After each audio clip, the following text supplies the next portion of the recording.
मेरे प्रियो, जय मसीह की। आइए हम परमेश्वर के वचन की ओर आगे बढ़ते हैं। पहला शमूएल उसका 4 अध्याय और उसके अंतिम भाग में हम आ चुके हैं। 19 पद और उसका 20 पद और लास्ट के पद में भी हम जाएंगे। प्रियो, वचन यहाँ पर हमें बहुत सी बातें सिखा रहे हैं। बाइबल की बातों को हम देख रहे हैं और आप वीडियो देखते हैं। पिछली वीडियो को आप जब देखते हैं तो इस भाग को आपको देखने में ज़्यादा आसानी रहेगी। प्रियो, यहाँ पर वचन इस प्रकार से है। उसकी बहू पीनहास की स्त्री गर्भवती थी और उसका समय समीप था, डिलीवरी का समय समीप था और उसका समय अभी पहुंचा नहीं था। लेकिन वचन बता रहा है कि जब उसने परमेश्वर के संदूक के छीन लिए जाने और अपने ससुर की मरने का समाचार उसे मिला या सुना, तब उसको जच्चा का दर्द उठा और वो दूहर गई और उसका पुत्र उत्पन्न हुआ। जो समय जरूर था, लेकिन जो उसे डिलीवरी हुई, वो संदूक की जो खबर सुनी, वो खबर खुशखबरी की नहीं थी, वो दुख खबरी थी। और उसके कारण और दूसरी दुख की बात इसके लिए यह थी कि इसका ससुर मर गया। पहले उसका पुत्र उसका पति मारा गया और पर उसका संदूक छीन लिया गया। और तीसरी बात, उसका देवर कह सकते हैं और उसका ससुर एली मारा गया और उसको डिलीवरी हुई, उसे पुत्र उत्पन्न हुआ। सोचेगा, इस खुशखबरी के अंदर बच्चा उत्पन्न हो रहा है और दुख के कारण से दर्द और पीड़ा बढ़ रही है। और ये दर्द वो दर्द नहीं है कि इस दर्द के बाद आपको खुशी मिलेगी, लेकिन दुख के कारण ये दर्द हुआ है और दुख के कारण ये डिलीवरी हुई है, दुख के कारण ये बच्चा इस दुनिया में आया है। और वचन अगले 20 पद में हम पढ़ते प्रियो, वहां इस प्रकार से लिखा है, उसके मरते मरते जब स्त्री मरने पर थी, उन स्त्रियों ने उसके आसपास जो खड़ी थी उससे कहा, मत डर, हिम्मत रख, क्योंकि तेरा पुत्र उत्पन्न हुआ है। परंतु उसने कुछ ध्यान नहीं दिया, कुछ उत्तर नहीं दिया, क्योंकि उसे खुशी नहीं थी। उसका एक तरीके से कहे, उसके परिवार के, उसका पति, उसका देवर और उसका ससुर मारा गया था, संदूक छीन लिया गया था। विपत्ति पर विपत्ति वो देख रही थी। उसने बच्चे के पैदा होने की खुशी पर कोई भी ध्यान नहीं दिया, कुछ उत्तर भी नहीं दिया। और परमेश्वर कभी भी दुख मिलाकर आपको आशीष नहीं देगा मेरे प्रियो। अगर आप परमेश्वर के लिए अच्छा करते हैं, परमेश्वर की नजर में आप अच्छा बने रहते हैं, परमेश्वर के लिए अपने शब्दों को सही तरीके से इस्तेमाल करते हैं, परमेश्वर के लिए अपना जीवन बिताते हैं, पर यहाँ पर किसी भी प्रकार की कोई भी अच्छाई इन लोगों के बीच में देखी नहीं गई। हो सकता है ये स्त्री बेचारी सोचती होगी कि मेरा पति का जीवन अगर अच्छा होता, आज वो युद्ध को जीत कर आता। और उसने इस बात पर ध्यान नहीं दिया, अपने बेटे के पैदा होने पर कोई भी चर्चा नहीं की। मरते मरते वो कोई ध्यान नहीं दे रही है। उसे लोग खुशखबरी दे रहे हैं कि तेरा बेटा उत्पन्न हुआ है, देख, ध्यान कर, पर वो ध्यान नहीं दे रही है। लेकिन कुछ भी ध्यान उसने नहीं दिया, कुछ भी उत्तर उसने नहीं दिया। प्रियो, 21 पद में चलते हैं।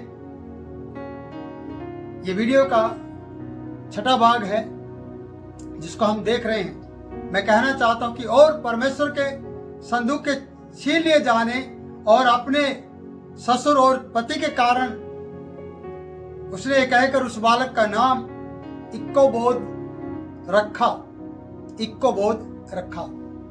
इसका अर्थ दिया गया है, इज़राइल में से परमेश्वर की महिमा उठ गई है। इज़राइल में से परमेश्वर की महिमा उठ गई है, ऐसा लिखा है। 22 पद अंतिम पद है 4 अध्याय का। फिर उसने कहा, इज़राइल में से परमेश्वर की महिमा उठ गई, क्योंकि परमेश्वर का संदूक छीन लिया गया है। प्रियो, जब परमेश्वर की वो बातें और परमेश्वर का अनुग्रह आपके ऊपर से चला जाता है तो सचमुच में परमेश्वर की महिमा आपके जीवन से कहीं और चली गई है।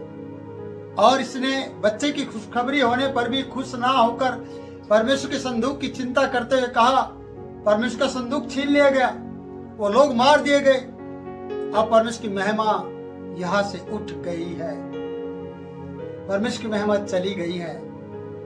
प्रियो, दुख इस बात का है कि ये सब बातें उन लोगों के कारण आती है, समाज में, घर में, परिवार में, आराधनालय में, जो अपना जीवन परमेश्वर के साथ पवित्रता के साथ नहीं बिताते। अगर वो लोग परमेश्वर के साथ पवित्रता का जीवन जीते तो शायद आज बिनहस अपने बच्चे की खुशखबरी को सुनता और एक बड़ा जश्न मनाता और परमेश्वर को बार बार धन्यवाद देता। पर स्त्री ने ना पति की और ध्यान दिया, ना ससुर की बात का, ना बच्चा पैदा होने की बात पर ध्यान दिया।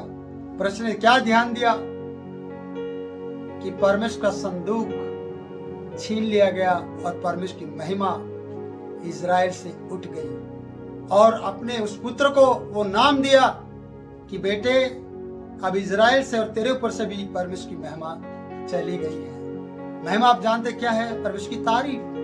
महिमा क्या है? परमेश्वर के लिए खड़ा हो जाना। महिमा क्या है? कि परमेश्वर के लिए अपना पवित्र जीवन जीना। महिमा उस बात से मिलती है प्रियो, जब आप परमेश्वर के कार्य को करते हैं और परमेश्वर आपके साथ होकर कार्य करता है और परमेश्वर अपने नाम को ऊंचा करता है आपके द्वारा, पर झूठे बर्तनों के द्वारा, आप पवित्र लोगों के द्वारा क्या परमेश्वर महिमा लेगा अपनी? इसलिए परमेश्वर उस दुख को आने देता है, परमेश्वर उस स्ताव को आने देता है, परमेश्वर उस बहाव को आने देता है कि उस बहाव में आप बह कर चले जाए। आप उस मृत्यु में परमेश्वर आपको ले जाता है कि आप उस मृत्यु में चले जाएं, आप उस बंधुआई में चले जाएं, क्योंकि आप परमेश्वर के लिए अच्छा नहीं कर रहे हैं। प्रियो, इक्को बोध, परमेश्वर की महिमा इज़राइल से उठ गई है। कितने दुख की बात है कि इज़राइल में से परमेश्वर की महिमा उठ गई इन लोगों के कारण। पुत्र हुआ, स्त्रियों ने उसे हियाव बांधा, मत डर, पर वो मरते मरते एक नाम देकर गई कि परमेश्वर, इज़राइल से परमेश्वर की महिमा उठ गई। वो नाम बच्चों को देकर चली गई कि आप कुछ भी नहीं बचा है। आपको कितने ही लोग आएंगे डांडस बनाने के लिए, कितने ही लोग आएंगे, आपको कहेंगे चिंता मत कर, चिंता मत कर। क्या आप उस चिंता से मुक्त हो पाएंगे? नहीं। मैं आपसे कहना चाहता हूं, आप चिंता से मुक्त होने का एक ही रास्ता है, यीशु मसीह। एक ही मार्ग है जो सत्य का है, एक ही जीवन है जो आपके जीवन के साथ जुड़ सकता है, जो आपको कभी भी इन बातों का स्वाद आपको नहीं मिलेगा। ऐसी बैड न्यूज आपके पास कभी नहीं आएगी अगर आपने जीवन को अपनाया, अगर आपने अपने आप को पवित्रता के साथ रखा और परमेश्वर के साथ आपने अपने जीवन को जिया, तो आपके पास कभी इस प्रकार का समाचार नहीं आएगा प्रियो। हमेशा खुशखबरी आएगी, हमेशा आपके जीवन में आशीषें आएंगी और हमेशा परमेश्वर आपका साथ देगा, हमेशा आपको वो आगे बढ़ाएगा और आपको उस मंदिर आराधनालय में बनाए रखेगा। अगर आप चाहते हैं कि परमेश्वर तेरा अनुग्रह मुझ पर बना रहे, तो सचमुच में प्रभु के लिए आपको पवित्र होना है, प्रभु के लिए आपको सही तरीके से जिंदगी जीना है। मेरी हम्बल रिक्वेस्ट है आपसे, विनम्र प्रार्थना है, विनती है मेरे प्रियो, मुझे देखने वाले मेरे भाई, मेरी बहन, मेरे बुजुर्ग, मेरे बच्चे, मेरी जवान बहन, बेटा बेटी, अपने जीवन को पवित्र कर ले, अपने जीवन को परमेश्वर के साथ जोड़ ले। कभी भी इस प्रकार की न्यूज आपके घर में, आपके परिवार में, आपके रिश्तेदारों में नहीं आएगी। मैं आपको इस तरीके से तसल्ली और गारंटी देता हूं, अगर आपने पवित्रता का जीवन जिया तो कोई भी आपका बाल बांका नहीं करेगा। इसलिए इस कहानी से, एली के इन सब बातों से, एली के पुत्रों के द्वारा ये शिक्षा मिलती है, अगर आपने इन लोगों की तरह जीवन बिताया तो आपके पास भी बैड न्यूज होगी। अगर खुशखबरियां भी आए आपके घर से, घराने से, आपके जीवन से, बच्चा भी हो, कुछ भी हो, लेकिन आपको खुशी नहीं मिलेगी। क्यों? क्योंकि परमेश्वर की महिमा आपके जीवन से, आपके घर से उठ गई है। प्रियो, इक्को बोध नाम देने के बाद क्या ये बची या जिंदा रही मुझे नहीं मालूम, पर वो मरते मरते नाम देकर गई। क्यों? क्योंकि इसका घराना बचा नहीं, इसका वंश खत्म हो गया। इस बच्चे का आगे क्या होगा मुझे नहीं मालूम, पर मैं कहना चाहता हूं आप अपने घराने को बचाइए, आप अपने आप को बचाइए। प्रभु यीशु मसीह का वचन प्रेरितों के काम में लिखा है 16:31 में, तू विश्वास कर, तू और तेरा घराना उद्धार पाएगा। विश्वास कर कि परमेश्वर बड़े बड़े काम करता है। विश्वास करो कि परमेश्वर के लिए पवित्रता का जीवन जीना है, तो सच में परमेश्वर आपकी भलाई करेगा। कभी भी आपको इस प्रकार से बैड न्यूज नहीं देगा परमेश्वर, कभी भी आपको परमेश्वर गलत न्यूज नहीं देगा। अगर आप सही तरीके से जीवन जीना चाहते हैं तो आप सोचिएगा। परमेश्वर का एक वचन मेरे याद आ गया, मैं आपको बताना चाहता हूं प्रियो। भजन संहिता 26:8 बताता है, हे यहोवा मैं तेरे धाम से, तेरी महिमा के निवास स्थान से प्रीति रखता हूं। अगर होपनी और पीनहास ने प्रीति रखी होती, एली ने परमेश्वर के धाम से प्रीति रखी होती, तो आज ये दिन देखने को नहीं मिलता। सोचिएगा प्रियो, आप प्रीति रखिएगा परमेश्वर के वचन से। एक वचन और मैं आपके लिए पढ़ूंगा, भजन संहिता 78 उसका 61 पद, उसमें लिखा है, 60 से पढ़ता हूं। उसने सिलो के निवास अर्थात उस तंबू को जो उसने मनुष्य के बीच खड़ा किया था त्याग दिया। किसने? परमेश्वर ने उस तंबू को त्याग दिया, क्योंकि वहां के लोग मारे गए, और अपनी सामर्थ को बंधुआई में जाने दिया। परमेश्वर ने अपनी सामर्थ के संदूक को बंधुआई में जाने दिया और अपनी शोभा को द्रोहियों के वश में कर दिया। अपनी शोभा को परमेश्वर ने द्रोहियों के वश में कर दिया। किसके कारण? क्योंकि तुम लोग, हम लोग पवित्र नहीं रहे, परमेश्वर के विरोधी बने, इसलिए परमेश्वर ने उन विरोधियों को हमारे विरुद्ध में करते हुए हमारी आशीषों की चीजों को, हमारे परमेश्वर के संदूक को, हमारी उस महिमा को, शोभा को और सामर्थ को द्रोहियों के बीच में भेज दिया। परमेश्वर बेशक उसे ले आएगा, पर याद रखना आपसे परमेश्वर ने उसको जाने दिया, आपसे परमेश्वर ने उसे छीन लिया। क्यों?